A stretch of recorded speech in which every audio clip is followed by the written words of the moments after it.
What's up, Internet? This is Linzer22, and today I wanted to talk about the next potential mainline Sonic game. And this E3, we had about 2 interviews that I found that kind of give us a little bit of information for the next Sonic game. So first, let's go over those, and then we'll discuss what could possibly be in store for the next mainline Sonic game.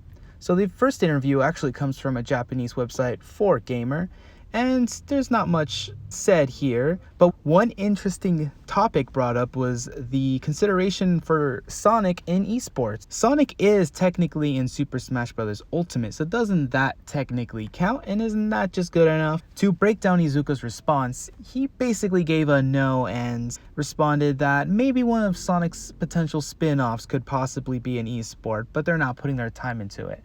That's pretty much the takeaway I got from it. Now, there is one big potential that nobody is looking at, and that is Big's Fishing Adventure. That is, of course, a title we're all looking forward to, and that will definitely be the #1 esport of all time. Another thing that he mentioned was that planning for Sonic's 30th anniversary has begun, and that he's looking forward to a new challenge. Now, what kind of challenge could he be talking about? Does he mean like a new genre? Does he mean like a new art style? Does he mean like taking Sonic the Hedgehog to a whole new direction? That's pretty interesting, and I kind of want to see that.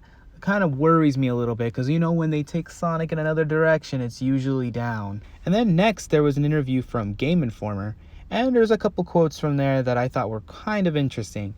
And he did go on to say 2017 was a big year for Sonic. And then he continued, the next big year for Sonic is 2021. That's the 30-year anniversary of Sonic. We are now preparing. So yeah, he did mention he's preparing in the other interview as well for that anniversary, but now he's saying that year is going to be huge. If 2017 was a big year for Sonic, we had 2 mainline Sonic games released, that being Sonic Mania and Sonic Forces, which actually technically were both financially successful. Sonic Forces wasn't exactly a great game, but it did sell copies. So I think they're going to take that same strategy and attach it to 2021. But we'll see how that goes. Another comment he made was that Drop Dash is very well liked now because of Sonic Mania. And then he went on to state that he requested it in the Sonic Switch port. So that tells me that if they do another 2D Sonic, or let's call it a Sonic Mania 2, then it will definitely have Drop Dash. So for all you people who use Drop Dash regularly now, good news, it's here to stay. So while this is not a lot of information, we can go ahead and take the time to try to come up with an idea of what the next Sonic game will be. Of course, it's not going to be accurate, but hey, this is hypothetical, and all hypotheticals are fun. If we were to look at what systems that these would come out, it could either come out on next gen or it could come out on the current gen, mainly because by this time, both next gen are going to be out. Google Stadia is going to be pretty much out of beta, or at least that's what we think it will be out of. And the Switch will, cross our fingers, have a Pro system. Of course, like many people say, that's basically Nintendo's worst secret. The Switch Pro pretty much does exist from all these rumors. Nintendo is just basically trying to hide this little secret, but everyone knows better. So what systems will it come out for? I think it will probably come out for this current gen. I don't think that they want to invest in a next gen yet. They want as many people to play these Sonic games as possible. But if the infrastructures for the next gen are pretty much all the same, then technically all of the systems will be able to run this game, and maybe the newer systems will just, like, I don't know, up-res it or something. One little thing I did want to mention about the next gen is that PlayStation showed off this new concept where if you were to stream the data directly off an SSD card, it should pretty much instantaneously load data up from the SSD card. And if the game is on the SSD card, then you're looking at load times that are pretty much non-existent. They even showed a Spider-Man gameplay that loaded up the city extremely fast, so you can pretty much move through the city seamlessly, and that would be perfect for a Sonic game where you're supposedly moving at the speed of sound. So yeah, things are supposed to move fast, and things are supposed to load really, really quickly. So what kind of play style would these games take? Now, there's a couple of options that they could take. They can continue with the boot. They could do a Mania game. They could do an adventure game. They could also, I guess, do the same acrobat stuff from Sonic Lost World, but I highly doubt it. I'm pretty sure that's not going to happen again. Or they could do something completely new. Now, what is new? I don't know. Honestly, I can't think of anything, and I'm sure people can think of things. It would be really interesting if they had the Sonic Utopia guy have a swing at it, make his own like game that's actually funded by Sega. People actually had a lot of fun with that. It really shows that you could potentially do a Sonic open world game with that kind of system. Yeah, he's not running as fast as the Boost games, but I mean, you could probably have like boost segments. I don't like the idea of boost segments. You could probably use boost as a tool in that game, but it's like a tool that you have a limited resource of, so you have to use it during specific areas maybe. I don't know. If I was a developer, I would try to find a way to fit in the boost mechanic without breaking the game. And Christian Whitehead, he would probably be doing the Mania 2.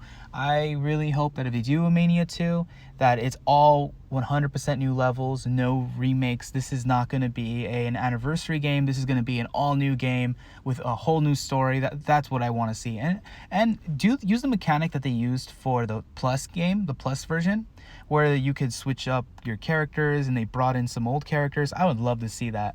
And then if they do boost, please do boost right. We want to see a better version of Sonic Generations, not a slimmed down version of Colors or anything like that. Please. And of course, Iizuka's going to be involved because he's pretty much the guy who's taking care of Sonic, and he's been taking care of Sonic for a long time. So while people may complain about him taking care of Sonic and bad games coming out, I feel like he actually cares about the franchise because he's been at it for so long. By now, I feel like any other producer would be like, laters, I'm going to work on some other game because I don't care about this one anymore. See, I'm honestly surprised he's not that burned out. I would like to see other games from them, maybe some smaller games from his team. Of course, the Sonic team is a little more complicated than it used to be. It's not a dedicated team like it was. I would like to see like maybe Sega put together a team of specific people that work on Sonic games, kind of like before. I mean, Sonic is kind of like the biggest franchise Sega holds.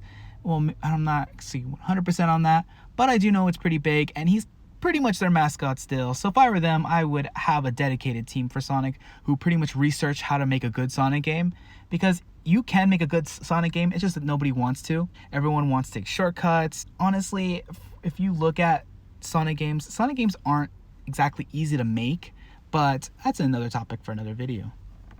Now, one thing I hope does not happen is I hope we do not get a shitty mobile game with microtransactions, because nobody wants that.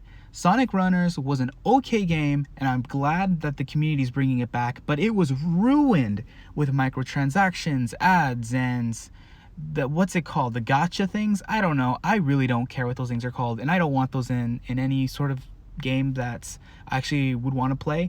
And if they come up with the Sonic Runners 2 Mega Microtransactions Edition, no thank you, goodbye. I'll put that in a box and send it away. It's gonna stay off my phone, and maybe I'll wait till it dies so that the community can bring it back as a better game.